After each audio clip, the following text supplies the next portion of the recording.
You've probably heard about the mysterious sea state of Atlantis.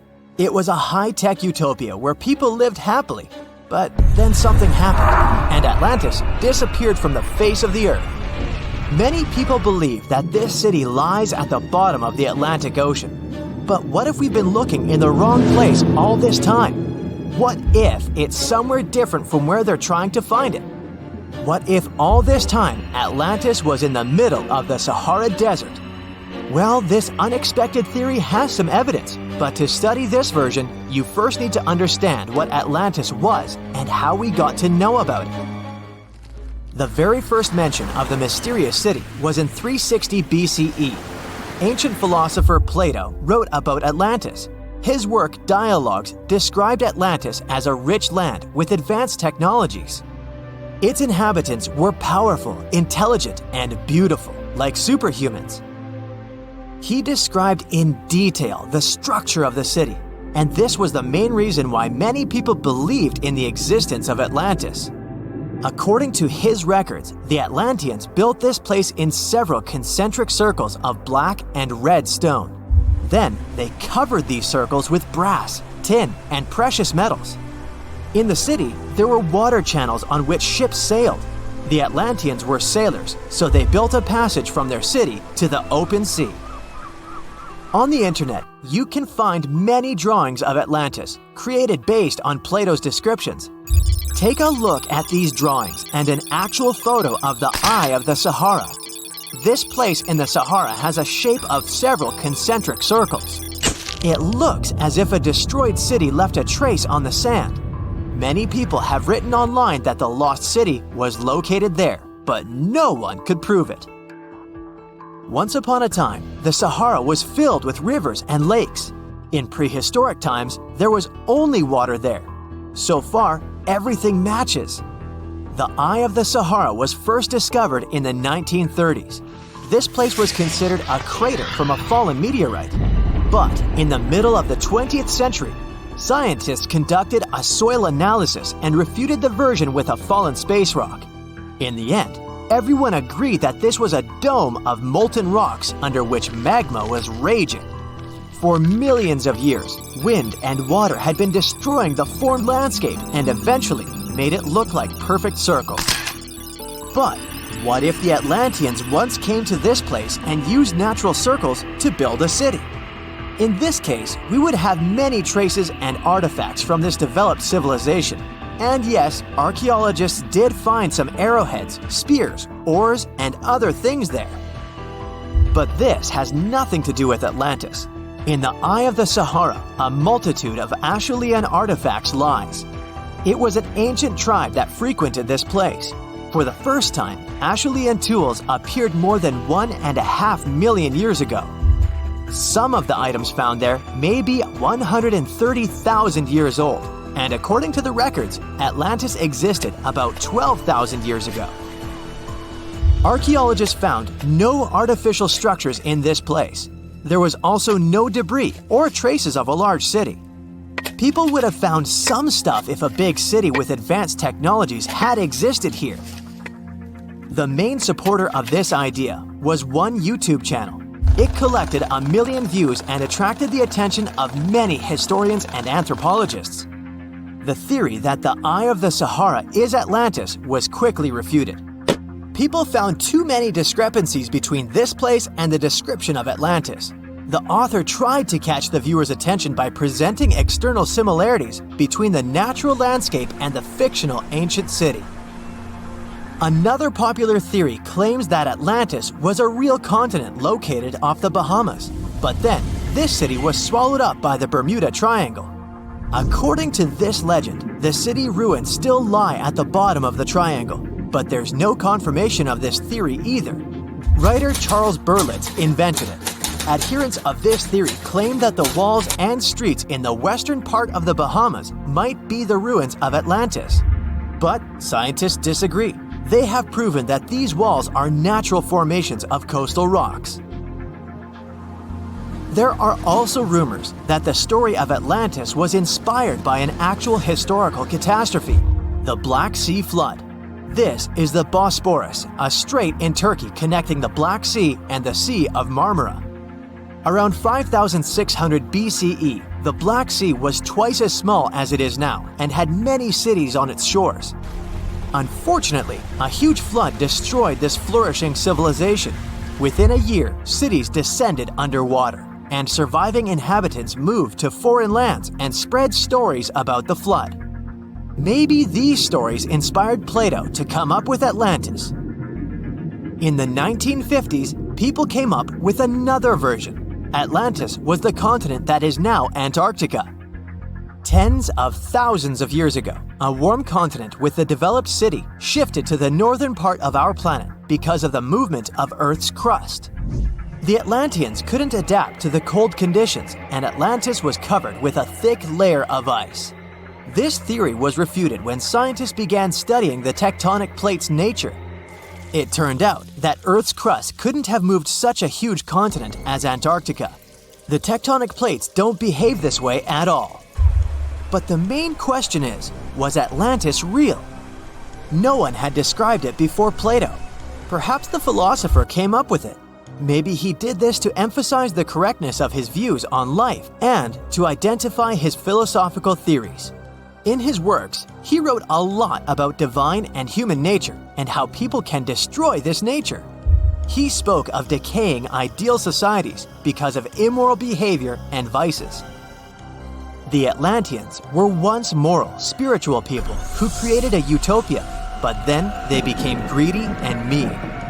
They destroyed their inner nature, and for this, they had to witness the destruction of their city. One night, fires and earthquakes hit Atlantis and plunged the city into the sea. The higher powers punished people for their immoral behavior, and Plato also wanted everyone to be afraid of moral decay. But judging by the descriptions of the earthquakes and fire, it may seem that Atlantis was destroyed by a volcanic eruption, as it was with the ancient Roman city of Pompeii. And such destructions have happened pretty often throughout history. Natural disasters ruined many developed cities. One of the most famous cases occurred in 1100 BCE in the Mediterranean Sea, when a volcanic eruption destroyed the highly developed Minoan society. The Minoan society existed for about 2,000 years. These people mostly lived on the islands of Crete and Santorini, located north of Crete. The Minoans had beautiful houses, a sewage system, and a developed economy. They were engaged in agriculture, grew fruits and vegetables, painted frescoes, and made jewelry. They were the first people to found the thalassocracy, an empire based on the sea. They lived off of fishing, piracy, and maritime trade. At the time, they performed cruel rituals, and their way of life was far from moral. They were used to earthquakes on the island of Santorini, so they reinforced the walls of the city with wooden beams, but they didn't know what a volcanic eruption was. And when the sulfur smell appeared in the air, they didn't suspect the impending catastrophe. When the volcano spilled out tons of lava and ash, all the residents of Santorini abandoned their homes and tried to escape, but they couldn't.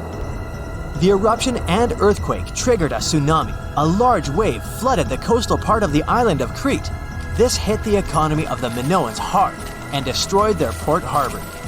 Then, foreigners attacked Crete and finally destroyed the developed civilization. Some historians think that Plato could have referred to the Minoan Empire when describing Atlantis. Using their example, he showed how immoral actions could destroy people. In 2018, the most powerful underwater earthquake occurred between East Africa and Madagascar. There was a deep rift between the Earth's crust and the mantle. Hundreds of thousands of tons of magma came out on the surface of the ocean floor. After that, a huge underwater volcano with a height of 2,700 feet was formed near the coast of Madagascar. This is almost twice the height of the Empire State Building, and all this is hidden under the water. French scientists studied this place since it had regular seismic activity. When the geologists went on an expedition to the coast of Madagascar, they discovered this giant underwater rock, which was not here until recently. With the help of geological equipment, they discovered the earthquake happened deeper than usual, below the Earth's crust. Geologists created a special observatory to monitor the situation at this site in real time. Between February and May 2019, they recorded about 17,000 seismic activities below the ocean floor. Scientists had never recorded such deep earthquakes. This suggests that there are reservoirs and drainage systems inside our planet through which magma flows. It's like the veins and vessels of a living organism. The volume of lava the volcano spews at this place can be compared with the volcanic eruptions in the hottest spots of Earth. Perhaps this is one of the most catastrophic, but at the same time, beautiful events in nature over the past few years. To understand what can be beautiful about this, let's first figure out what an underwater volcano is and how it works. Inside our planet, there are incandescent liquid metals and molten rocks containing almost all the chemical elements from the periodic table.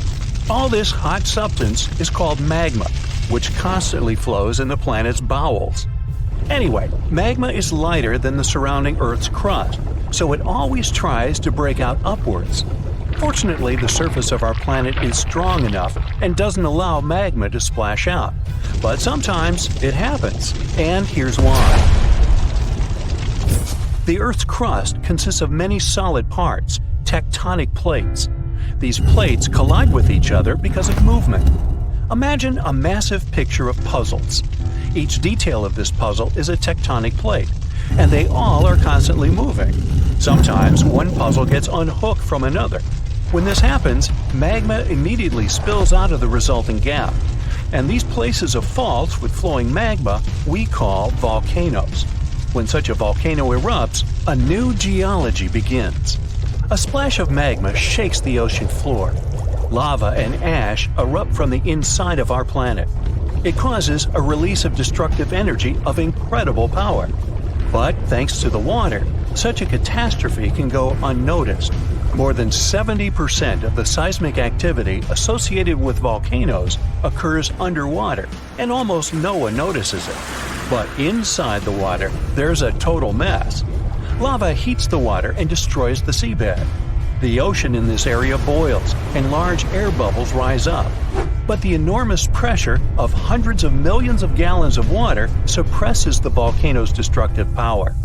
Molten rocks of the Earth's crust are pressed against the seabed. The ocean blocks the consequences of the disaster, but sometimes the eruption gets to the surface. Such a case occurred in 2012. Vast pieces of pumice the size of a van began to float up in the southeastern Pacific Ocean. There were hundreds, even thousands of them. It was more like a group of unknown islands. Volcanic rocks scattered in the ocean over an area twice as large as New Zealand. Scientists used deep-sea sonar apparatus on the remote control to determine the full scale of the disaster. They studied the seabed for a long time and found 14 craters that released lava. The researchers saw that more than a third of the erupted volcanic material surfaced and scattered throughout the ocean. The rest was scattered along the bottom. It destroyed all marine life in the area.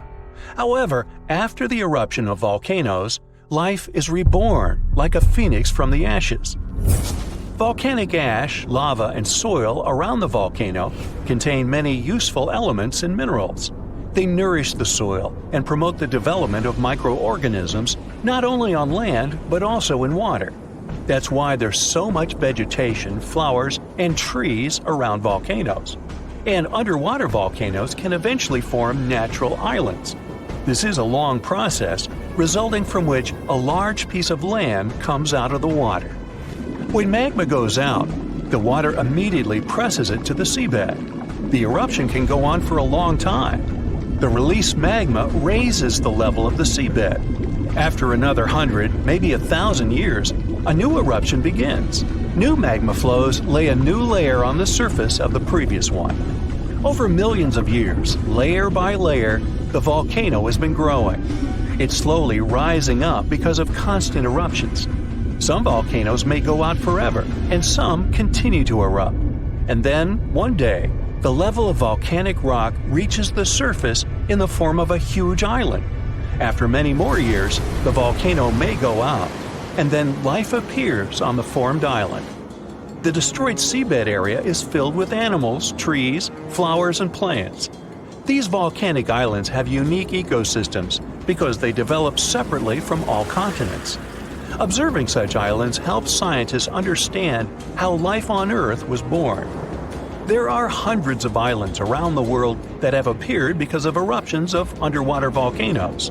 You can find them in Hawaii, Indonesia, and Iceland. Many of them are inhabited by people.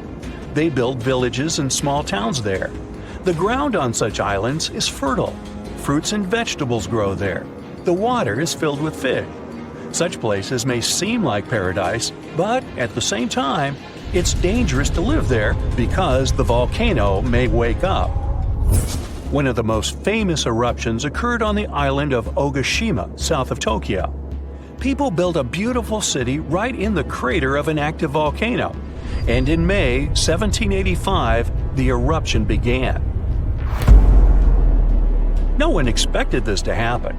At some point, thousands of birds rose and flew away from the island, and then the ground began to shake. A heavy, low sound came from beneath the underground depths. Thick smoke escaped from the top of the green volcano. The mountain threw dirt, large rocks, and red-hot pieces of magma into the sky. The disaster lasted several weeks. People managed to evacuate, and then there was a long recovery. Locals rebuilt the houses and brought the city back. Almost 250 years have passed since that moment, and during this time, the volcano has never woken up. Despite the risk of a new eruption, people continue to live there. The population is growing since this place resembles paradise, and no one wants to leave it. There are thermal springs, dense jungles with rich soil, and many fish. Meteorological and seismological services constantly monitor the volcano's activity. Movements and fractures of tectonic plates create another natural disaster, destructive tsunamis. Unlike volcanoes, huge waves are formed when seismic activity causes the crust to move vertically, up or down. When this happens, water pressure shifts on the ocean floor, which releases energy. This energy pushes the water and creates a tsunami. By the same principle, you form a small wave when you throw a stone into the water. First, a small tsunami appears. Then it picks up speed and increases in size. Its height can reach the level of a 5-story building. It's heading for the coast and accelerating to 500 miles per hour. This is almost twice as fast as a Formula One race car. Millions of gallons of water, weighing thousands of tons, are getting closer. And now the wave reaches the shore and demolishes everything in its path. Houses, trees, cars, nothing can withstand the destructive force of nature. Such tsunamis are a frequent occurrence on the coast of Japan. People have built massive shields near the land to stop the waves before they hit the shore. Still, in spite of all preparedness, somehow, nature always prevails. Imagine that it's the year 2025, and our planet has completely changed. Rising sea levels, extreme weather, and the ocean becoming more and more acidic are just some of the problems people have been dealing with for years. But in one of the world's largest coastal cities, the situation has become too serious. It was a sunny day in June when a massive earthquake shook the city to its core. The ground beneath people's feet heaved and shook, and buildings swayed dangerously. People ran through the streets in panic, trying to find safety. But as soon as the ground settled, the inhabitants of the city realized the real danger. A wall of water, almost 100 feet high, was rushing toward the city, propelled by the force of the earthquake. The tsunami hit the city with unimaginable force. Entire neighborhoods were wiped out, and thousands of people lost their lives.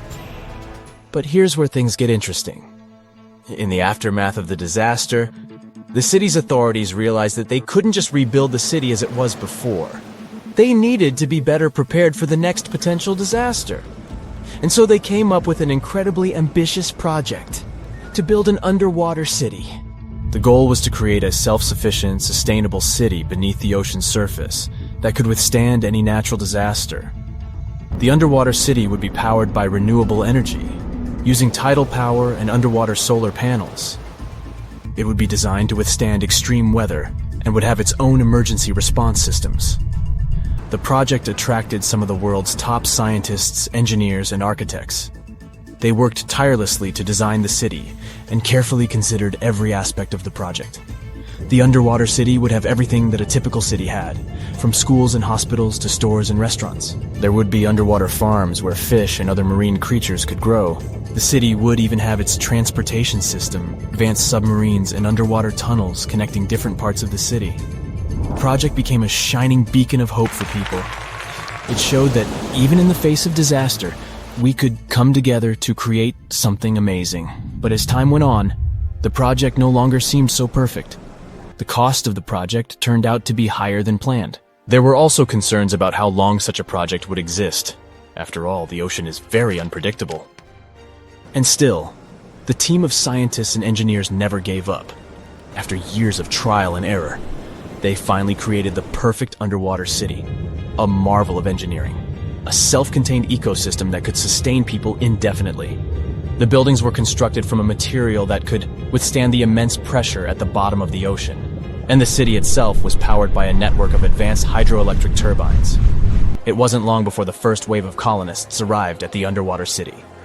There were different people in this group, and each of them had their own reasons for choosing to live in this new world beneath the waves.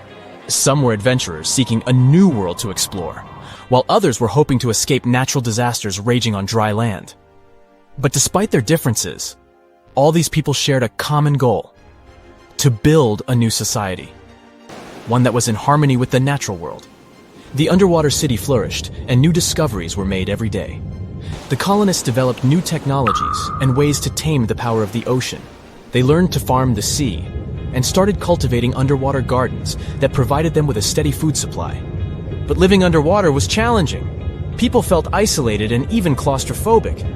The situation came to a head when a group of activists started to protest against the city's expansion plans. They argued that the underwater city was a threat to the environment it was meant to protect, and that the colonists should focus on reducing their impact on the delicate underwater life. The protests sparked a heated debate among the colonists. Some of them argued that the survival of the city depended on its growth and expansion. Others claimed that the city needed to prioritize the protection of the environment above all else. In the end, a compromise was reached. The city would continue to expand, but the main priority would be sustainability and a responsible attitude to nature. The colonists would do their best to reduce their impact on the environment by using new technologies and following strict conservation rules. And they would also remember the importance of protecting the ocean and its fragile ecosystem. Years went by, and the underwater city continued to thrive. New generations of colonists were born, and they grew up in a world entirely different from the one their ancestors had known. They never saw the world on the surface, but appreciated the beauty and complexity of the underwater world they called home. And as the years passed, the city became a symbol of hope for a world struggling with the devastating effects of climate change.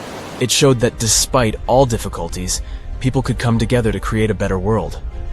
It is a reminder that the future is not set in stone, and that we can build it sustainably and in harmony with the natural world. Have you ever wondered how cool buildings of the future are going to look? Well, hold on tight, because artificial intelligence is here to revolutionize the world of architecture. AI is a great sidekick. It can give the architects incredible new tools to create mind-blowing structures that are not only stunning, but also eco-friendly and super efficient. So let's check what our beautiful future might look like. First of all, you know how cities can get crazy busy and overwhelming, right? Well, guess what? AI is here to save the day and make our cities super smart. Imagine you're cruising down the road in your flying car. Yes, we'll have those. Thanks to AI, the traffic flows like a dream. No more endless gridlock. The city knows where the most likely crime spots are and takes proactive steps to keep us safe. It's like having superheroes on every corner. And hey, forget about trash piling up. AI makes sure waste is managed efficiently, keeping our city clean and fresh. They can act as a city manager who can optimize everything from traffic to safety and even waste disposal. They can analyze tons of data from all sorts of places like sensors and social media. With all that information, they can help city planners make brilliant decisions that make our lives better. Okay, so you stroll down the street, and your eyes are instantly captivated by an extraordinary building. Its futuristic curves and features make it stand out from the rest. And it not only catches your eye, but also gives Mother Nature a high five. You might think it was designed by a genius architect, but little do you know it was actually a collaboration between humans and artificial intelligence. Imagine having a super smart design buddy who can whip up thousands of incredible building ideas in a blink of an eye. That's what AI-assisted design software does for architects. It can generate and assess a ton of design options. They take into account stuff like the best materials to use and the perfect placement for the building. Also, by analyzing data and crunching numbers, algorithms can help optimize the building's design. They can ensure it minimizes energy usage, conserves water, and manages waste like a pro. Every building strives to reduce costs, save energy, and promote a better world. The result? Architectural masterpieces that are both jaw-droppingly beautiful and super practical. The cityscape of the future will be dotted with these awe-inspiring structures. Oh, but that wasn't impressive enough for you? Well, how about a stunning, futuristic building that seems to defy gravity? It's not made of traditional bricks and mortar, oh no. This marvel was created using the powers of 3D printing. With the help of AI, architects designed every intricate detail and fed all the important data, like what materials to use and how the site conditions might affect the structure. AI algorithms worked their magic to optimize the design, making it both breathtakingly beautiful and rock solid. 3D printing is basically like having a magical machine that can create awesome structures straight out of a sci-fi movie, and AI jumps in to make sure these structures are not just pretty, but also strong. In the city of the future, 3D printing will become the ultimate architect's tool. It will allow them to create structures that were once impossible to build. From mind-bending shapes to intricate details, the possibilities are endless. But AI isn't just making buildings look great, it also makes them efficient and cozy. Let's say you step into a futuristic office building, and voila! The lights automatically adjust to match your mood, and the temperature is set perfectly for you. These futuristic buildings are capable of sensing and responding to their surroundings, just like you do. They control the lighting, keeping it just right for the time of day. They manage the temperature, so it's always cozy and comfortable. They even keep a watchful eye on security and fix small issues before they become big headaches. So, the smart building knows when people come and go, so it optimizes energy usage accordingly, saving the planet and some cash along the way. Now the cool thing is, all these aren't the only possibilities.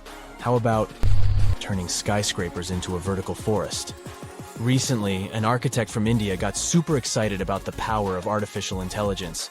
So, he decided to team up with an image bot called Midjourney to create a vision for the future.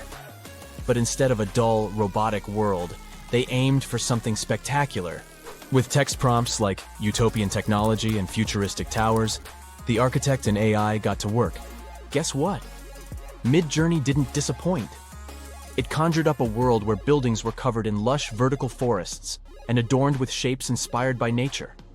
They wanted to create a sustainable future that harmonized with the environment. The architect, Manas Bhatia, is super positive about AI's potential.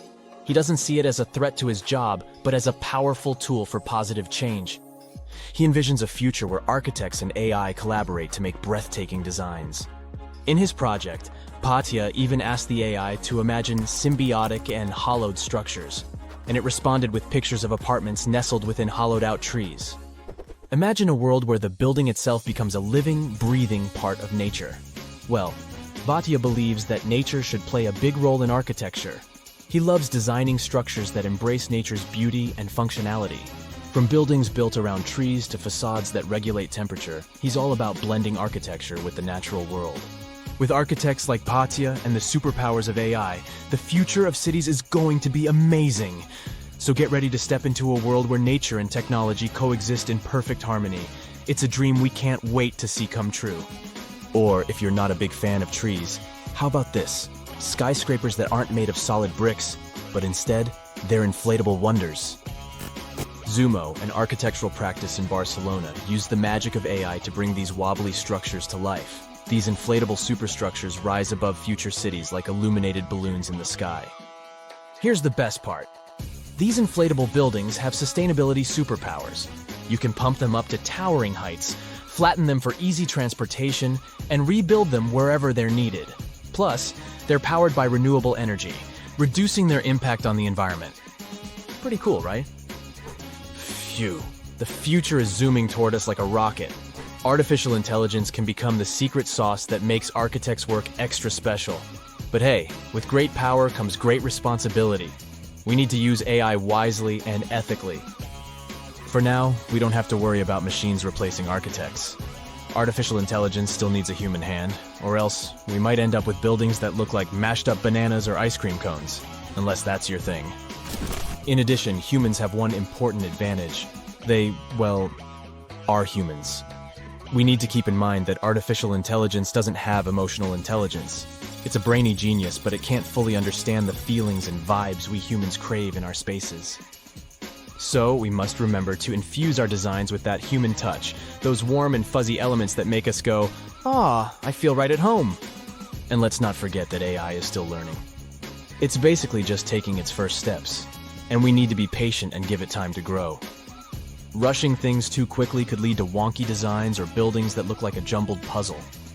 This might look cool if you like avant-garde architecture, but for regular folk, no thanks. So, as the future unfolds at warp speed, let's embrace the wonders of AI in architecture. But let's also remember to balance its brilliance with our own human touch. Together, we can create a future where buildings are not just functional, but also filled with heart and soul. It's an adventure.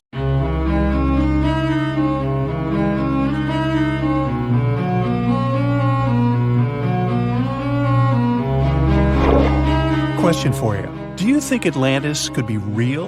It remains as one of history's greatest mysteries. The legend began with Plato, all the way back in ancient Greece. The tale of a civilization that formed and prospered before our own. Atlantis was supposedly a highly technological society, much like the Mayans. But, as the legend says, due to the people's greed, they were punished by a flood that destroyed and submerged their cities. Different theories try to guess Atlantis' location. Some say it was in the Mediterranean Sea. Some say it's beneath the Bermuda Triangle. But, as science has shown us, Atlantis may be only an allegory for humankind. Today, you'll discover several amazing underwater cities that you have never heard of. They existed indeed, and are not just a myth. We're taking you on an excursion to the underwater city of Baia, which is on the coast of Italy. Known as the Las Vegas of the Roman Empire, Baia was a resort city. The Roman elite traveled there for recreation. Imagine an open-air spa. That was Baia. You can visit the submerged town by scuba diving and get close to that perfectly preserved, magnificent Roman sculpture, a true underwater wonder. You can spot the crumbled temples and buildings through glass-bottom boats. This is a moss-covered museum in Claudio's Nymphaeum. To your left, you can see a collection of classical Greek statues. Swimming down the Via Herculeana, you'll arrive at Villa Aprotio. Villas are Italian-style houses, and here you can admire their original marble floors. Notice the black and white patterns and the astounding shapes they make. Next, you'll arrive at Portus Julius. Can you see the collapsing wall structures at the bottom of the seafloor? You'll see well-preserved columns and limestone floors. Behold the ruins of the thermal baths of Lacus. The remaining multicolored mosaics are something great to see. You'll see their orange, blue, and green tiles if you get close enough. At Pisoni's Villa Pila, you'll see 25 preserved Roman pillars. Notice the arches, the frescoes nearby, and the magnitude of this well-kept treasure. The city was located over natural volcanic vents, so there were hot springs to be used at will. People went there looking to have an excellent time. And when I say people, I mean some of the great Roman emperors we learned about in school: Nero, Cicero, Caesar. But around the 8th century, the city was sacked and the luxurious town was abandoned. Slowly, the water level rose and the city started to drown. You were on a summer vacation off the coast of Greece, 4 hours outside of Athens, in the Peloponnese Peninsula on Pavlo Petri. You dust off your snorkel and head for a free dive on a bright sunny day. Sometime into the dive, you start noticing patterns on the seabed. 13 feet below the surface, the outline of familiar objects starts to appear, one by one. As you continue swimming, What looks like the outline of an entire city emerges before your eyes. You wonder, how could water have taken the whole city? Rocks are perfectly aligned into what appears to be the foundation of a building. Nicholas Fleming, a British oceanographer on vacation in Greece, was the person that discovered Pavlo Petri. He was documenting the seafloor artifacts. The team found the site filled with pots, storage vessels, and tools. A quern stone, for instance, is a tool used for grinding grains and turning them into flour. Multiple amphoras, which were found then, indicate that this settlement dated back to the Bronze Age, 5,500 years ago, when people started living in towns. The settlement is believed to have lasted for over 2,400 years. Pavlo Petri is considered today the oldest submerged town yet found, and it's impressive that it wasn't a simple village. It was a vibrant port city with stone-built buildings, a marketplace, streets, and even squares. Let's continue our exploration and find secrets in other underwater cities. You are diving off the coast of the Ryukyu Islands. Pacific waters are far from smooth. There's a strong current pulling you into the deep sea. Suddenly, you see a huge structure thanks to the sunlight shining down on the seabed. At first, it looks like Machu Picchu's ruins across the globe in Peru. As you approach it, you slowly figure out its form. A pyramid-shaped structure, arches, staircases. It's something that could have easily been a palace or castle. Could this also be a sign of human activity? What you just saw is known today as the Yonaguni Monument. It also goes by the name of Japan's Atlantis. The entire monument is about the size of 5 football fields and the height of a 5-story building. Its most surprising feature is its expansive terraces that host large crowd gatherings. Explorers and scientists believe that Yonaguni dates back to 10,000 years ago. But whether it is a man-made structure or a natural formation is still under debate. For Japan's top marine geologist, Professor Masaki Kimura, Yonaguni is the heritage of a lost civilization. Kimura has dived into exploring the ruins over 100 times over the past 10 years. According to him, there are clear signs of human activity down there. The Triangle Pool, located on the monument's surface, is a triangle-shaped concave that is a historical symbol of water fountains in the region. There is also a giant turtle carved on the eastern side of the structure. And according to Kimura, turtles have an important cultural meaning. Several pieces of stone tools have been recovered from the site. Their estimated age dates back to 10,000 years ago. However, not all scientists are convinced of the same. For many, Yonaguni is the result of thousands of years of erosion. The fact that the monument is composed of one massive rock leads them to believe that it is not human-made. The defined edges and flat surfaces resemble a natural formation occurrence in Northern Ireland, known as Giant's Causeway.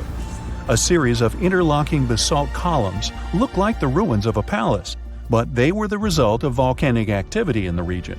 Well, stay tuned for more underwater discoveries. The next stop on our voyage is one of today's most famous underwater cities that has turned into an underwater archaeological park. The city of Port Royal in Jamaica exists today only below the surface. But in 1692, it was one of the wealthiest cities in the Western Hemisphere.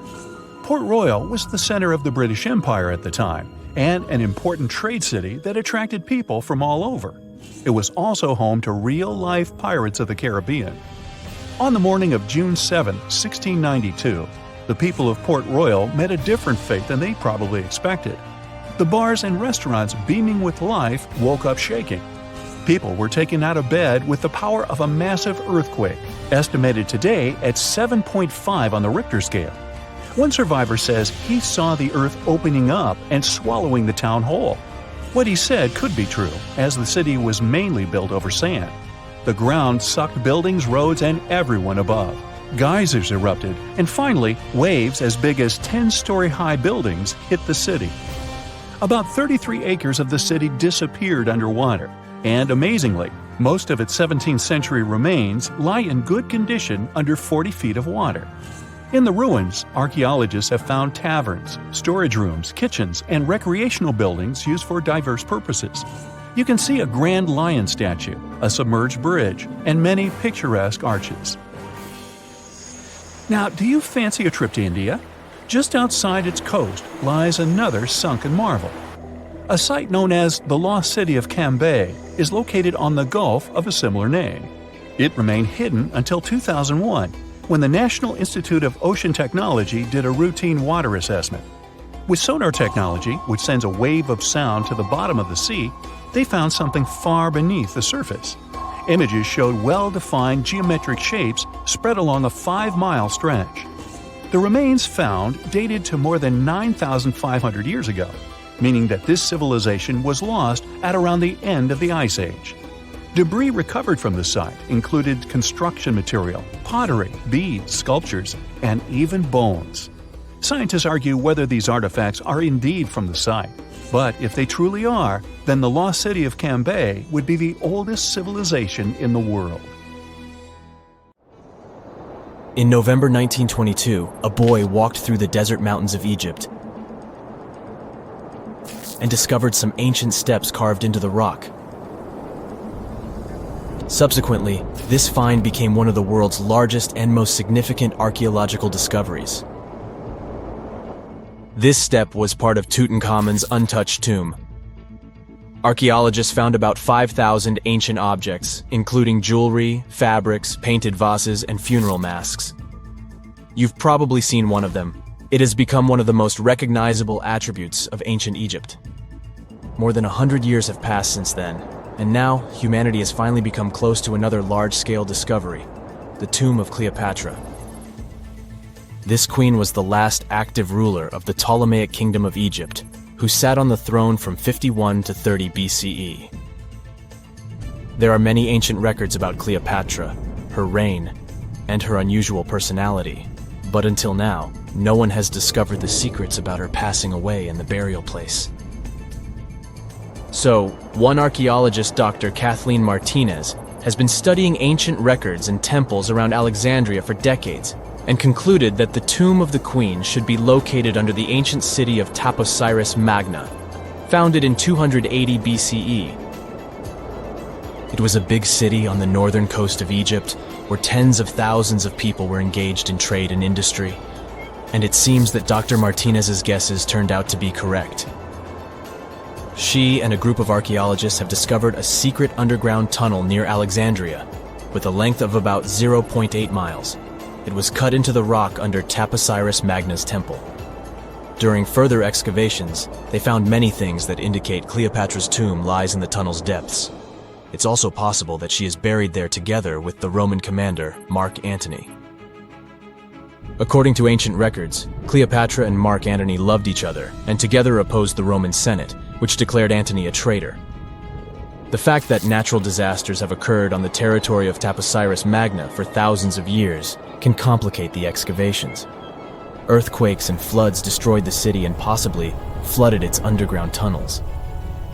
But archaeologists hope the ancient tomb remains untouched, and that it hides many treasures and records about the royal life of ancient Egypt during the reign of the last dynasty. There's a chance that excavations will go underwater and in the mud. This will require much time and funding, but archaeologists are sure it's worth it. Anyway, it's too early to say that Cleopatra is really buried there, but scientists have found many things in the tunnel that confirm this, including clay pots, dozens of coins with the image of Cleopatra and Alexander the Great, as well as a bust with the image of the Egyptian queen. Cleopatra is still one of the most popular personalities in Egypt, on an equal footing with Ramesses III and Tutankhamun. She inspired many films, paintings, and books, but what made her so popular?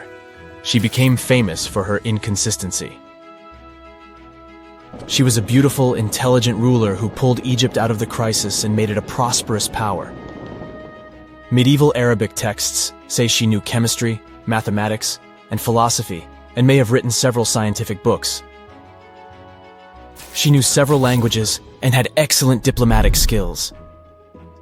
At the same time, there are many legends that she was a femme fatale who drove many men crazy. However, there's no evidence that her beauty was incomparable. The image of a stunning model was created by Hollywood when it made several films where famous actresses performed the role of Cleopatra. And the Roman Emperor Octavian, the adopted son of Julius Caesar, specially created the image of Cleopatra as an insidious seductress because he was her enemy. Even though she was born in Egypt, Cleopatra wasn't an Egyptian. Her ancestors were Greeks, among whom was one of the generals of Alexander the Great. However, the people of Egypt loved her. She learned the language and was very sensitive to the traditions of this country. She knew the history, mentality, and customs of ancient Egypt well. She raised the level of its economy and strengthened its status as a world power. Much of this was made possible thanks to her cunning and impressiveness. She loved theatrical performances and lavish celebrations. She knew how to surprise people and put on a show. But behind the exterior image of a luxury lover was an intelligent and calculating ruler. Ancient Egypt was a rich, luxurious country, and Cleopatra did everything to increase its wealth and strengthen its position in the international arena. For example, she was once in conflict with her brother Ptolemy XIII. The queen knew that she wouldn't be able to resist him, so she decided to attract Julius Caesar to their side. The Roman emperor arrived in Alexandria, where Cleopatra wanted to meet him, but Ptolemy knew about her plans and was about to prevent her from coming to Caesar.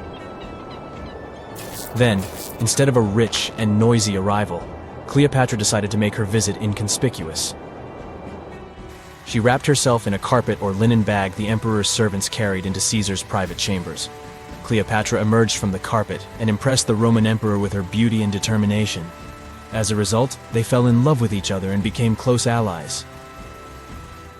After some time, she impressed another influential Roman for diplomatic purposes. She arrived to meet Mark Antony on a golden barge with purple sails and silver oars. Cleopatra was dressed in the image of Aphrodite and sat under a magnificent canopy. Her servants dressed like cupids and were blowing her fan and burning incense. But Cleopatra created such a show for a reason. She knew that Antony revered Greek mythology and considered himself the embodiment of Dionysus. As a result, he was so impressed with this woman that he ended up marrying her. Cleopatra defended her crown, strengthened her alliance with Rome, and bore Antony 3 children. In Egypt, they threw big parties and enjoyed wealth with power. However, the relationship of a high-ranking official with the Egyptian queen caused a scandal in Rome. Octavian was Antony's primary opponent in the struggle for power, so he exploited the situation to darken the competitor's reputation. He used propaganda to make Cleopatra an insidious seductress in the eyes of Roman citizens. He accused Antony of succumbing to her charms. The Roman Senate supported Octavian and declared Cleopatra an enemy. In 33 BCE, this conflict reached a high point when Antony's navy clashed with Octavian's fleet. The latter won and forced his enemy to flee to Egypt with Cleopatra. According to some records, they took refuge near Alexandria. Pursued by the Romans, they hid in one of Cleopatra's palaces and met their end. Some legends say that Cleopatra was an expert in poisons. She provoked a venomous snake, a viper or an Egyptian cobra, to bite her. Also, according to another legend, she pricked herself with a poisonous needle. There's a theory that Cleopatra always carried an ampule with poison inside her hairbrush. And when she was cornered, she soaked the needle with this poison and pricked herself. None of this can be said for sure. Scientists are still trying to find out the truth. Perhaps when they reach Cleopatra's tomb, the world will get more answers about her tragic fate. She is considered the last ruler of Egypt. After her passing, Octavian plundered her palaces and temples and returned to Rome, where he became the main emperor. He successfully ruled the country and expanded its borders. His reign ended when he turned 75. World history would have looked different if Cleopatra and Mark Antony hadn't lost that naval battle. By the way, did you know that more time has passed between Cleopatra's reign and Neil Armstrong's flight to the moon than between the reign of the Egyptian queen and the construction of the Great Pyramid of Giza? Armstrong took a step on the Earth satellite in 1969, 38 years after the birth of Cleopatra. And the construction of the pyramid took place in 2560 BCE. Imagine how long the history of ancient Egypt is. Cleopatra is closer to us in time than to the pyramids.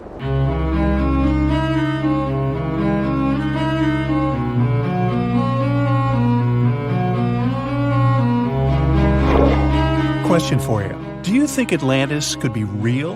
It remains as one of history's greatest mysteries. The legend began with Plato, all the way back in ancient Greece, the tale of a civilization that formed and prospered before our own. Atlantis was supposedly a highly technological society, much like the Mayans. But, as the legend says, due to the people's greed, they were punished by a flood that destroyed and submerged their cities.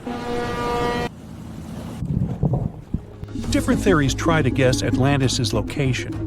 Some say it was in the Mediterranean Sea. Some say it's beneath the Bermuda Triangle. But, as science has shown us, Atlantis may be only an allegory for humankind. Today, you'll discover several amazing underwater cities that you have never heard of. They existed indeed and are not just a myth. We're taking you on an excursion to the underwater city of Baia, which is on the coast of Italy. Known as the Las Vegas of the Roman Empire, Baia was a resort city. The Roman elite traveled there for recreation. Imagine an open-air spa. That was Baia. You can visit the submerged town by scuba diving and get close to that perfectly preserved, magnificent Roman sculpture, a true underwater wonder. You can spot the crumbled temples and buildings through glass-bottom boats. This is a moss-covered museum in Claudio's Nymphaeum. To your left, you can see a collection of classical Greek statues. Swimming down the Via Herculeana, you'll arrive at Villa Aprotio. Villas are Italian-style houses, and here you can admire their original marble floors.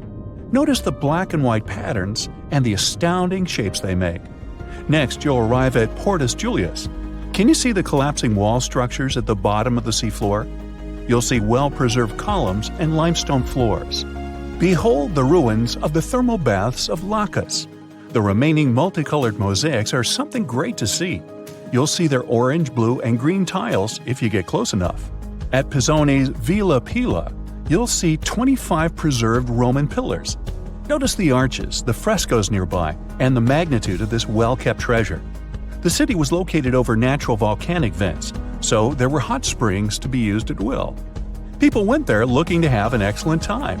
And when I say people, I mean some of the great Roman emperors we learn about in school: Nero, Cicero, Caesar.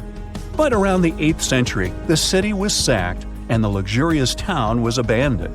Slowly, the water level rose and the city started to drown. You are on a summer vacation off the coast of Greece, 4 hours outside of Athens, in the Peloponnese Peninsula on Pavlo Petri. You dust off your snorkel and head for a free dive on a bright sunny day. Sometime into the dive, you start noticing patterns on the seabed. 13 feet below the surface, the outline of familiar objects starts to appear, one by one. As you continue swimming, what looks like the outline of an entire city emerges before your eyes. You wonder, how could water have taken the whole city? Rocks are perfectly aligned into what appears to be the foundation of a building. Nicholas Fleming, a British oceanographer on vacation in Greece, was the person that discovered Pavlo Petri. He was documenting the seafloor artifacts. The team found the site filled with pots, storage vessels, and tools. A quern stone, for instance, is a tool used for grinding grains and turning them into flour. Multiple amphoras, which were found then, indicate that this settlement dated back to the Bronze Age, 5,500 years ago, when people started living in towns. The settlement is believed to have lasted for over 2,400 years. Pavlo Petri is considered today the oldest submerged town yet found, and it's impressive that it wasn't a simple village. It was a vibrant port city with stone-built buildings, a marketplace, streets, and even squares. Let's continue our exploration and find secrets in other underwater cities. You are diving off the coast of the Ryukyu Islands. Pacific waters are far from smooth. There's a strong current pulling you into the deep sea. Suddenly, you see a huge structure thanks to the sunlight shining down on the seabed. At first, it looks like Machu Picchu's ruins across the globe in Peru. As you approach it, you slowly figure out its form. A pyramid-shaped structure, arches, staircases. It's something that could have easily been a palace or castle. Could this also be a sign of human activity? What you just saw is known today as the Yanaguni Monument.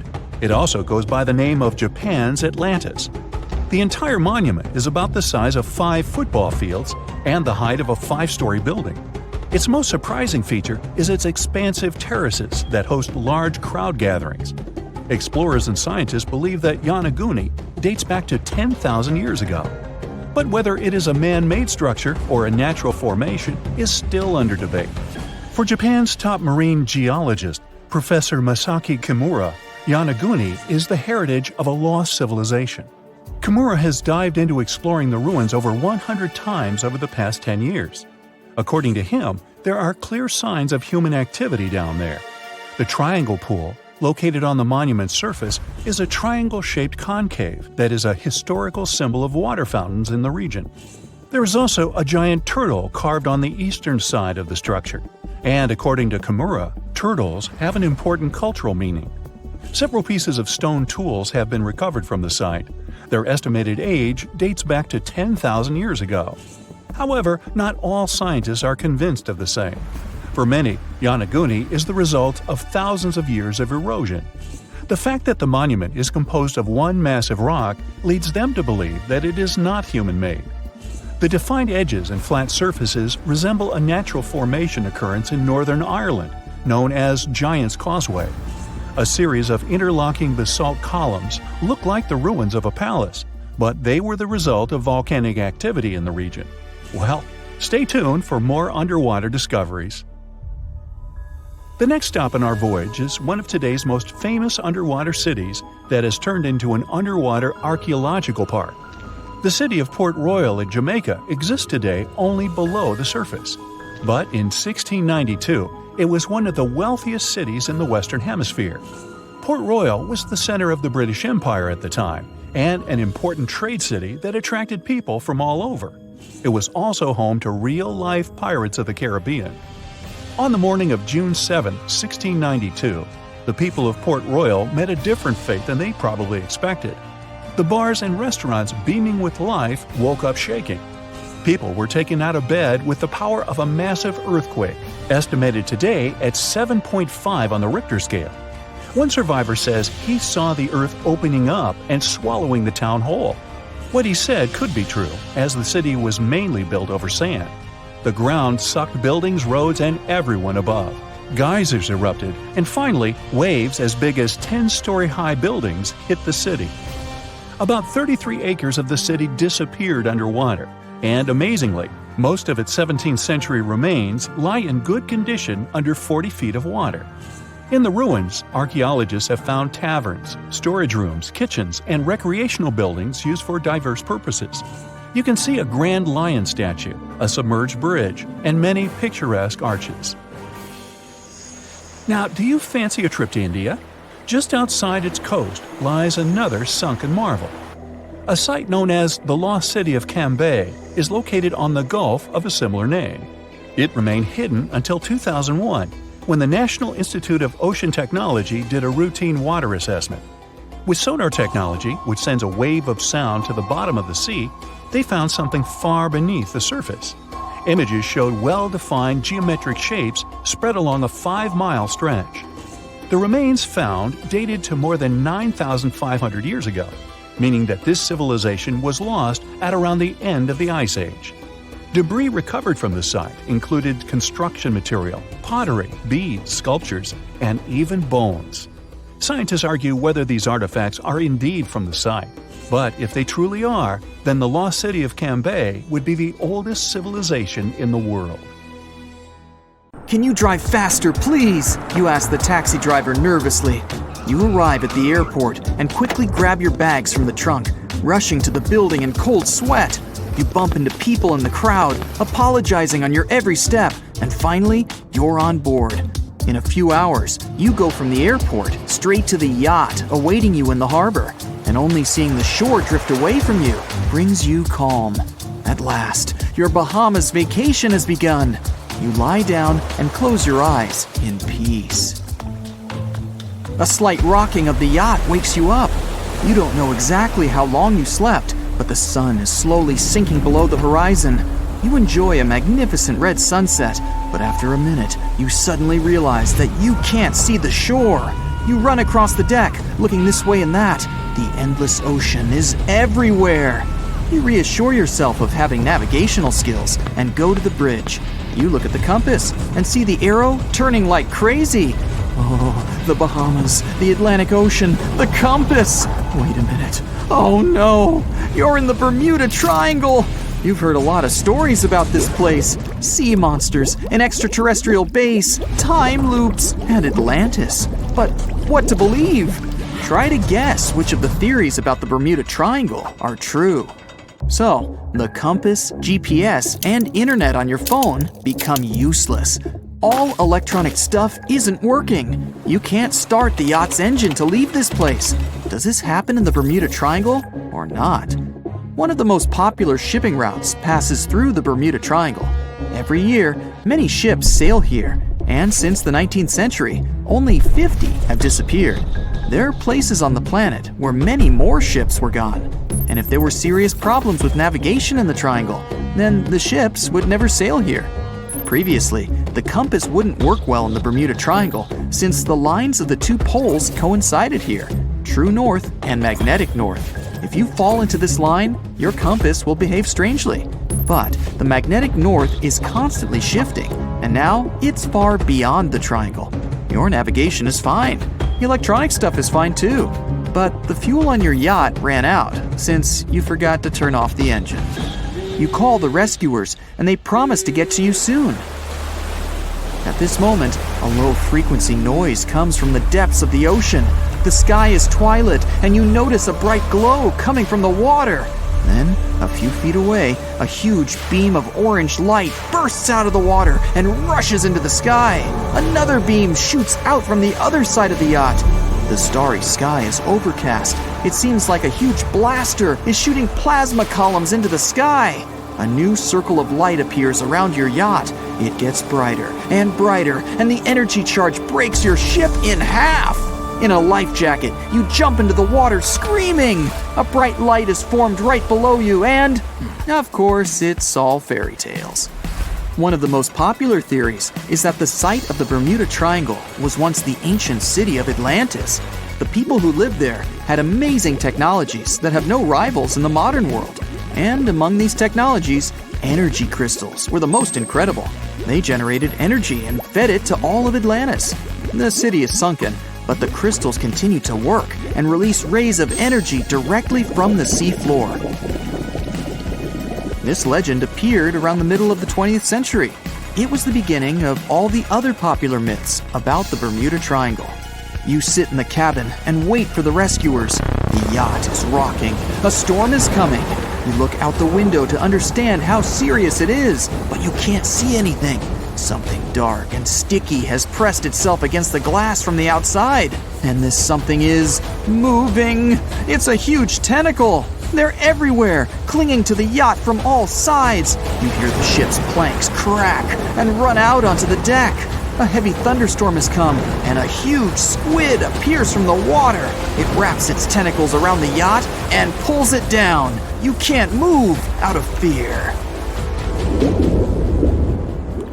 This is also not true. Gigantic squids do exist, but they swim in all the oceans and aren't able to sink big ships. There's no evidence that the Kraken or other similar monsters live in the Bermuda Triangle's depths. Somewhere, far away on the horizon, you notice a ship. Finally, the rescuers! You sit on the deck, grab a soda, and wait quietly for them. Strangely, their ship is so slow. Then you notice that it's made of wood and has black sails. You can hear shouts and cheers. They're pirates, with eye patches, sabers, and parrots. Yar! They sail closer and throw ropes on the deck of your yacht. No legend says pirates of the last centuries operate in the Bermuda Triangle, or that the Flying Dutchman makes other ships disappear. A popular theory is that ships travel to the distant past or future through a time portal in the Bermuda Triangle. Fortunately, these are all myths, and you're sitting in our reality and still waiting for rescuers. A storm does begin, though. Huge waves shake the ship. You realize the rescuers will not get to you in this weather, so you'll have to wait until morning. You put on a life jacket and hold on tightly to the steering wheel. The storm seems not too strong, but at this moment, to the right of the yacht, you notice a huge wave. It's the size of a 10-story building. The wave appears too quickly and turns your ship over like a feather. The impact is so hard that the yacht turns over twice and remains on the water. The huge wave dissipates as suddenly as it appeared. A second later, a bright light bursts through the clouds. This is not the sun, but a glowing disc. It descends towards your yacht and changes the gravity.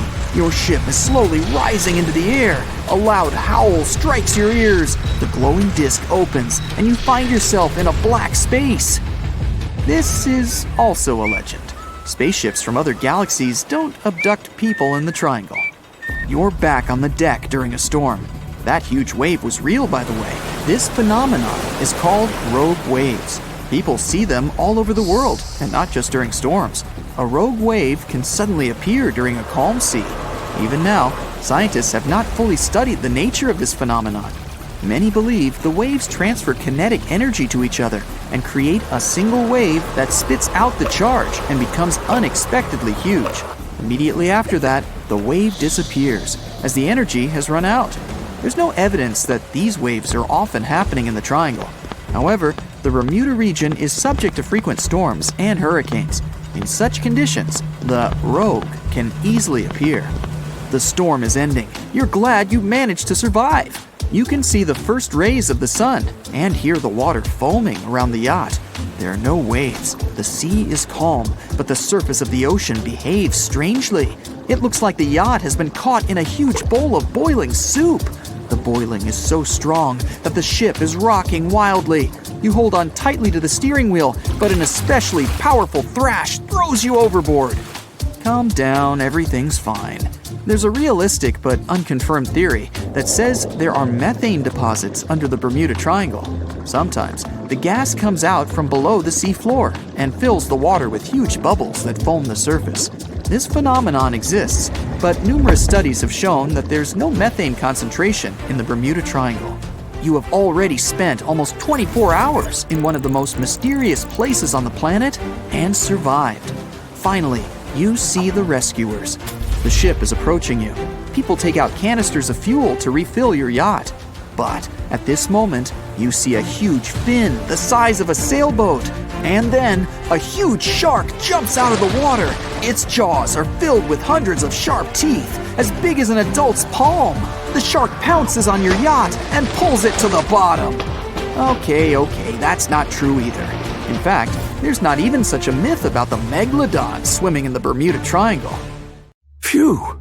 This summer has been turning up the heat like never before. We feel like roasted marshmallows on a sizzling grill. Yes, the world is getting hotter, but some regions have always fought with high temperatures.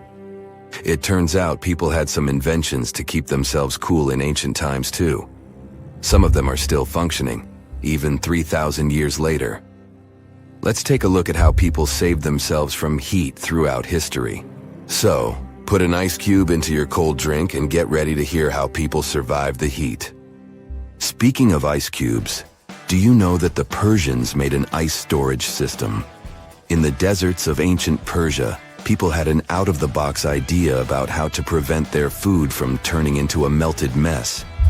These ingenious Persians stumbled upon a physics trick that allowed them to create ice in the middle of the desert. They called these cool structures yakhchals, which basically means ice pits. These ice pits were not your ordinary coolers. They were like secret underground fridges. They looked like dome-shaped mud brick structures on the outside, but inside, it was a whole different world. These ice pits had an evaporation cooler system that worked like magic. At night, when the desert cooled down, Persians made use of the radiative cooling effect. They set up cleverly designed trenches to hold thin layers of water. The water froze, defying the desert heat. Then there were underground square storage areas. The Persians collected the melting ice water from these cool trenches, and during the night, they froze it again, making the most of the desert's natural chill. To add to the cooling effect, they built a wall to shade the storage areas from the hot midday sun. And that's not all. They had this fantastic wind-catching contraption called a badger that caught the breeze and directed it right into the ice pits. Fresh air plus ice. Cool breeze. A winning combo. They even had intricate water channels called qanats to bring water to the ice pits and homes all the way from the nearby mountains. As time passed, these yakhchuls faded into history and modern technology took over. But hey, there's good news too. Some awesome folks in Iran are restoring these ancient coolers. So, if you ever find yourself in the desert, don't forget to pay a visit to these marvelous places and witness the genius of the ancient Persians firsthand. Now, I want to focus more on the wind catchers because they don't just help make ice cubes. They actually function as a cooling system as well. Back in the day, those clever architectural wonders were all the rage in places like Persia, modern-day Iran, Egypt, and the Middle East. Imagine tower-like structures with openings at various levels strategically placed to harness the power of nature's breeze. These openings were like magical portals for the wind. They captured those refreshing gusts and guided them right into people's living spaces. Basically, they were natural air conditioners. The breeze would gracefully flow downward, cooling the ground as it danced through the building. The secret sauce lies in the details: the tower's height, the number of sides, the openings, and the positioning of the interior blades. Everything plays its role in how efficiently the wind towers work out. Thanks to these wind catchers, ancient societies could enjoy comfy indoor temperatures without sweating. Can you imagine living in those times? Feeling the gentle breeze whisking through your home, keeping you feeling fresh and chilled out? The Persians are often credited for inventing these awesome wind catchers. But hey, don't forget about Egypt. There, you can find traces of similar structures dating all the way back to 1300 BCE. Yes, the invention of wind catchers may have occurred in ancient Egypt, but Yazid in Iran is the city with the largest number of wind catchers. People wouldn't have been able to live there without these ancient ACs because there was almost no rain in the area throughout the year. Now, let's look at these perforated, double-skinned exteriors. Imagine dressing up a building with a fancy perforated screen. It's like giving its exterior a stylish makeover while keeping things chill inside. This genius technique, firstly, scatters the natural daylight, so no harsh sunbeams to blind you. The screen also offers shade like a pro, giving the building's interior a much-needed break from the blazing sun. Think of it as a natural sun hat for your home. Placing this screen about 4 feet away from the outer walls creates a breezy, dreamy hallway for fresh air circulation. And hey, they add a touch of elegance to the building too. These structures are sometimes called jali. Jaipur, India, for example, has an average daytime temperature of about 100 degrees Fahrenheit. So these structures are lifesavers. Jalis come in various forms, crafted from cement, earth, and wood. It's a cultural symbol deeply embedded in Indian architecture. You can find its captivating presence in iconic historical buildings like the majestic Taj Mahal and the Grand Red Fort in Delhi. But hey, it's not just a thing of the past. It's still rocking modern architecture scenes, and its charm has sparked creativity in artists and designers worldwide. It adorns the building's exterior, its cross-section showing a larger opening on the outside and a smaller one on the inside. This is where the Venturi effect steps in to show off its physics prowess. As the air flows through the narrowing passage, it picks up speed, creating a difference in pressure between the inside and outside of the building. Air blowing at a higher speed gets compressed, and when released, it cools down. Mashrabia is a wooden lattice or screen used in the Middle East and North Africa. These decorative wonders are like window blinds, but they do more than just look pretty. They're smart too. They give privacy, shading you from the sun, and let fresh air and light in. Some people also add clay pots filled with water, sand, or damp straw to their designs. As hot air breezes through the holes, it also passes through the pot's porous surface. The moisture inside evaporates, cooling the air. This is a perfect low-cost technique for hot and dry climates. It's eco-friendly, and there's no need for electricity. Now, let's fast forward to today. Designers are getting creative, mixing traditional wisdom with modern tech. At the Al Bahar Towers in Abu Dhabi, they've got it too. Picture over 2,000 hexagonal panels that dance with the sun's movement, providing shade to the building's interior. Water evaporation was another secret weapon for ancient people. Simple, yet super effective. Plus, ancient Egyptians hung wet mats and curtains in doorways. When the air passed through them, it cooled down, providing a relief from the scorching sun. Ancient architects were the masters of maximizing airflow. They knew how to cross-ventilate and let hot air escape while inviting cooler air to the party. Speaking of ancient Rome, bathhouses were the place to be back then. It was like a community hub. People gathered to chat about politics, play sports, and, of course, take a relaxing dip. The frigidarium was the cool spot in Roman baths. After a steamy soak in the caldarium, Romans dashed to this giant pool to chill out. Then in some places, like Cappadocia in Turkey, people went underground to hide from the heat.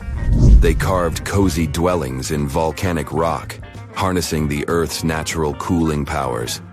So the lesson here is simple. Architects and designers can create wonders by combining local traditions with smart tech. California's Death Valley boasts the highest officially registered temperature to date, with 134 degrees Fahrenheit in 1913. Meanwhile, Africa's sweltering record stands at 131 degrees Fahrenheit in Kebili, Tunisia, as noted in 1931. In Europe, the highest temperature ever documented reached almost 120 degrees Fahrenheit in Sicily in August 2021. Then, in 2022, the UK had the hottest summer of all time. Let me take you to a place that seems to be out of this world. Life inside this cave has been isolated from the outside world for about 5.5 million years, and it does show. See for yourself. Due to such a long isolation, the conditions inside the Movel Cave are like nowhere else on our planet. A unique ecosystem is flourishing there, even though there is a severe lack of sunlight inside the cave, and the air is toxic. The cave, located a few miles west of the Black Sea in Romania, was first discovered in 1986. Nowadays, you can only visit it if you have special permission. Plus, the central caverns are guarded naturally by narrow limestone tunnels and vertical shafts. So, if you're no stranger to claustrophobia, you'd probably better not enter this place. In the depth of the cave, the air has twice less oxygen than the air outside. Instead, it contains a lot of carbon dioxide and hydrogen sulfide, so not the freshest air you can breathe. It's also pitch black inside the cavern. But despite, or should I say thanks to, this cocktail of extremely harsh conditions, the site is a true goldmine for biologists. Shockingly, life seems to be booming here. In a 1996 study, scientists identified 48 species, and 33 of them were unique to the cave. Most of the creatures inhabiting the cave are tiny, with long limbs and antennae that help them navigate in the dark. They have no vision and lack pigment, and it makes sense. Why would you need to be able to see if you live in total darkness? And why would you need to be pretty and colorful with no one to see you? Now, I'm going to take you to another cave. It's no less amazing, but looks very different. This is the Giant Crystal Cave, aka the Cave of the Crystals, in Mexico. These ginormous crystals were found in 2000 by a mining company after the water was pumped out of the cave. Two miners then saw the crystals after entering the drying cave on foot. These awe-inspiring crystals are actually massive gypsum pillars hidden 984 feet underground. They're anchored to the walls and the floor of the scorching hot cave. Scientists estimate that the crystals could have been already growing for 500,000 years. That's why many of them are so long and wide that you can walk across them. Unfortunately, visiting this wonder of nature is impossible at the moment. But maybe it's for the better, since the Giant Crystal Cave is a dangerous place that can easily turn into a trap. For tens of thousands of years, it was filled with groundwater, which was originally pushed upward into the opening by a magma chamber located in the depths of our planet. The magma under the cave kept the water hot, but eventually the temperature of the water dipped below 136 degrees Fahrenheit. As a result, the water started to fill with calcium and sulfate, whose particles began to recombine into gypsum. And then, white-tinted crystals took over the cave. And since they stayed underwater, they were able to keep growing. You don't have to fly to space to take a closer look at a black hole. Scientists have found something very similar to black holes in the southern Atlantic Ocean. A black hole has such an enormous gravitational pull that once something gets pulled inside, it doesn't have any chance to escape. Even light can't get out of a black hole. But ocean black holes seem to be almost as powerful as their space relatives. But instead of catching the light, they do the same with water. Ocean eddies are massive whirlpools that spin against the main current. They usually swirl billions of tons of water, and most of them are larger than a city. These whirlpools are so powerful that nothing trapped by them can escape. But the scariest thing is that you might not even notice heading into one of them. These things are so huge that you won't spot their boundaries until it's too late. When scientists started exploring ocean vortices with the help of satellites, they discovered the borders of several eddies. After that, they managed to prove that, mathematically, these whirlpools are the same as mysterious black holes in space. Massive eddies are surrounded by super-tight barriers where fluid moves in closed loops. Even water can't get out from the inside of these loops.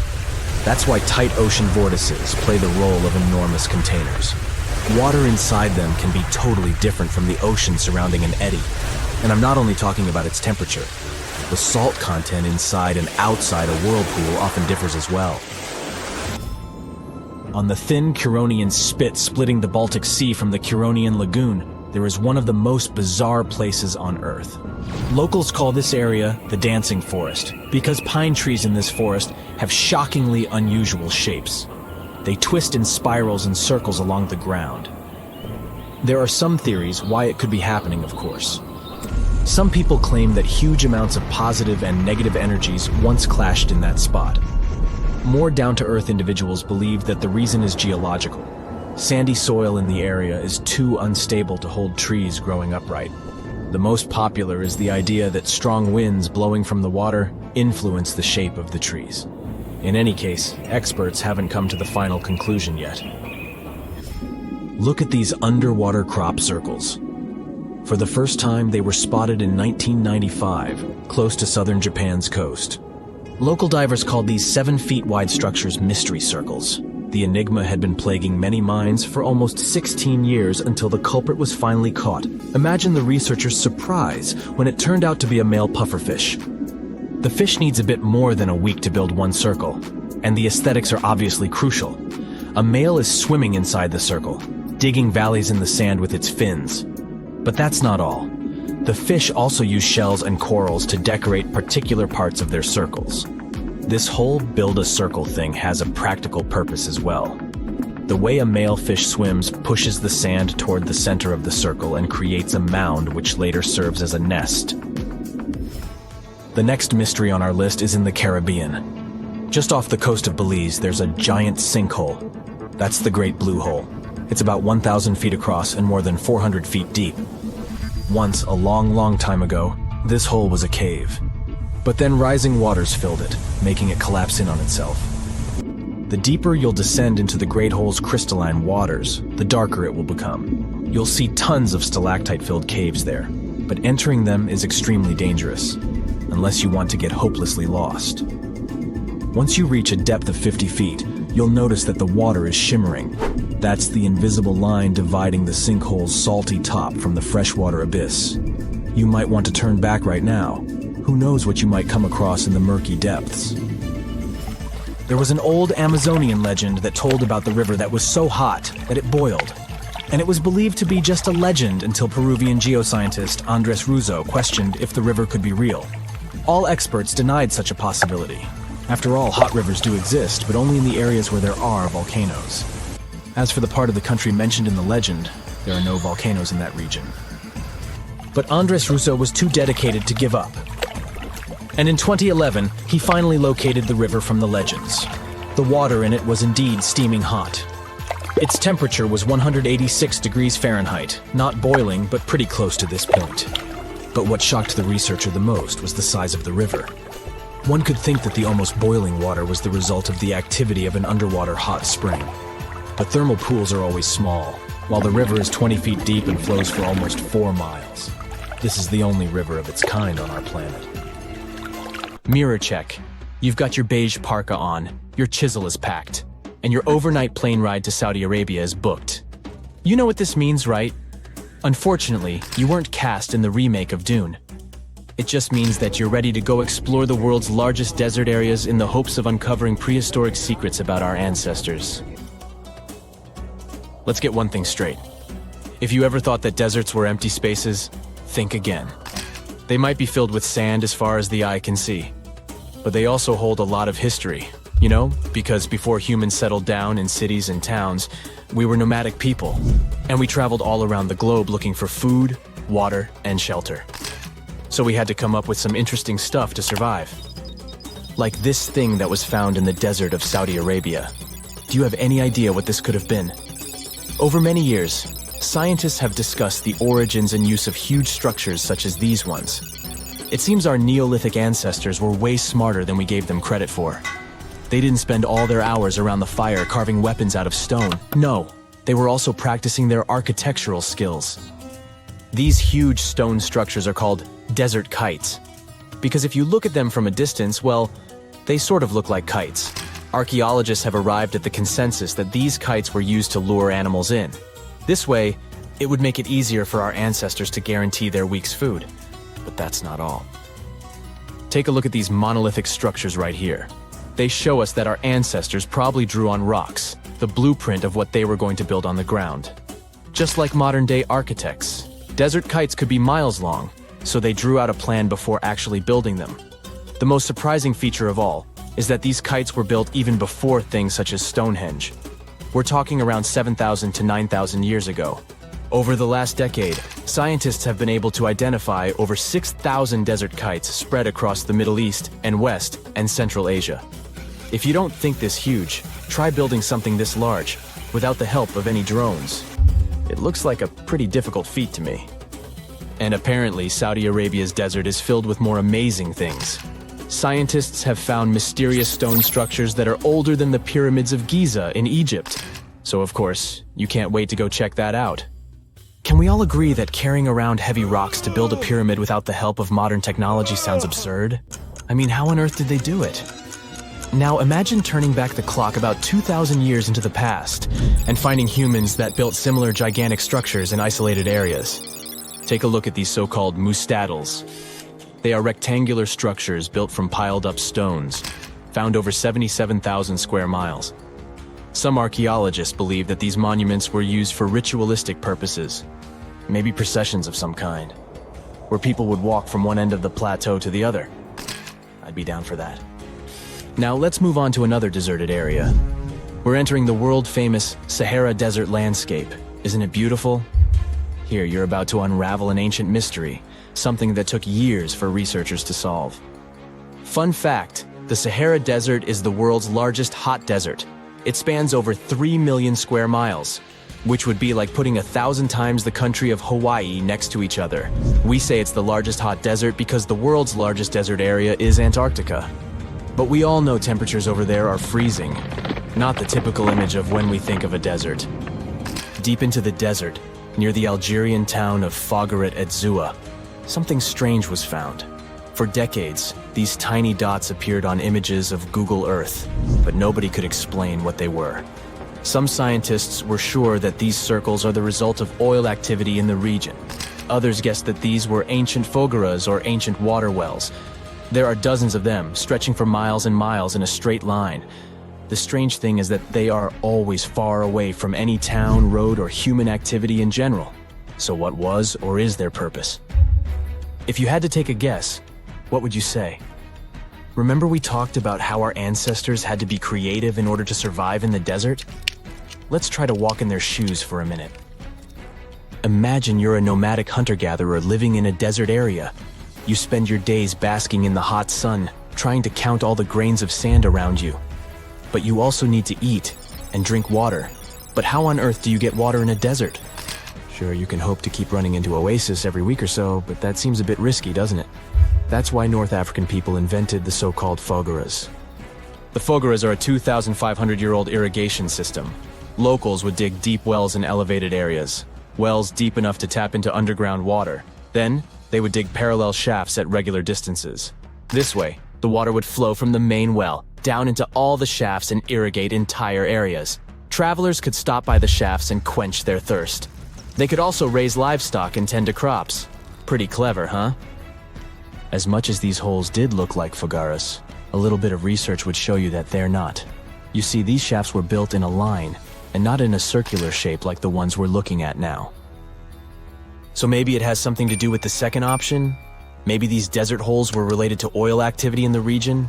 Let's have a look at the holes up close and personal. From Google Earth, they don't seem that big, but in real life, they are huge craters. The tip to uncovering what they are is hidden beneath the sand. If you were one of the researchers originally uncovering the truth behind this mystery, you would have found something unique hidden in the sand. Old dynamites and vintage sardine cans. Putting the pieces of the puzzle together, scientists found that these sardine cans were a model from the 1950s and 1960s. It seems that entire teams from that decade would camp out while they surveyed the area for oil. And what about the dynamites? These were used for seismic surveying. This is an old technique, used to identify if there is oil and gas beneath the Earth's surface. Still in North Africa, you find out about another desert mystery worth exploring. Near the city of Tiaret, southwest of Algeria's capital, one runs into 13 peculiar monuments. These structures are also called jedars, and yes, I am aware of how much that may sound like a Star Wars reference. They are pyramid-like in their shapes, and as far as scientists know, they were used as final resting places for the people who lived in the region. Can you guess who these were? Most likely the Berber nomads. And since we're talking about ancient stuff, they were probably built between the 4th and 7th centuries CE. Once scientists began to explore the insides of these monuments, they found they were pretty big inside. They found large underground vaults, chambers, and labyrinth-like corridors that gave way to over 20 compartments. It could take you up to 2 hours to walk around in them, and apparently our ancestors also used its walls to depict images of animals and hunting scenes. There's no definite proof of what these jedars were used for, though. This is so neat, huh? I'm sure that our world's desert is filled with many more mysterious things for us to unravel. I guess I'll see you next time so that we can continue our